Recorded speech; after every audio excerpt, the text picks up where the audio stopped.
Okay, let's have a wee look at the Stoics for today from the Daily Stoic by Ryan Holiday and Stephen Hanselman for the 30th of October. There we are, that's the best way to start the day, with a smell of stoicism. I do like paperbacks. Right, this one is from Seneca on the Brevity of Life. And it reads as follows.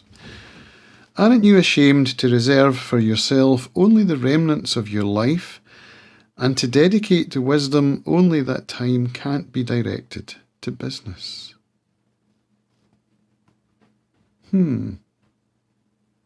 That's a tricky one to parse. I think what it's saying is, why do we only think of philosophy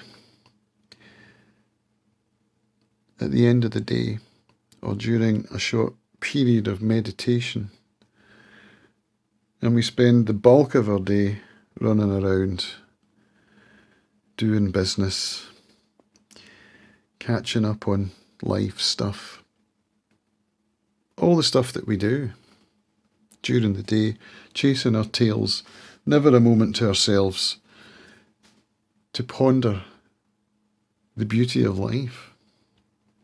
And this is what I learned from the tenets of AA, is that we practice these principles in all our affairs, which means the 12 steps, from 1 to 12, it's a progression. When you get to the end, that's how the last step finishes. Continued to practice these principles in all our affairs. In other words, you work those 12 steps into your daily life, and you keep them in mind whatever you're doing. And for me, what really helps is this. I've just written a really excellent page, even if I do say so myself, about honouring commitments and about honour in general.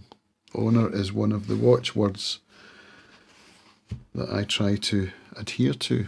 It's one of the values that I place high up in the stack of priorities. And I think back often to the Storm Father when he speaks to Dalinor in the Stormlight Archive by Brandon Sanderson, a series of fantasy books that I love. And he says, act with honour and honour will aid you. And that's something I try to apply through my life, and I continue to take personal inventory, which is one of the steps of AA, and when I'm wrong, promptly admit it. So in my writing, I get to do that. I get to analyse how my day's gone, and I can find moments where perhaps I didn't act with honour, and I can acknowledge that, and I can learn from it. So I don't think I leave the wisdom and the philosophy just for the blank spots in my day when I'm otherwise unoccupied, which, to be frank, is never. I try and apply it throughout. So that's what I take from Seneca's words. You take from it what you will, and I'll see you tomorrow. Bye for now.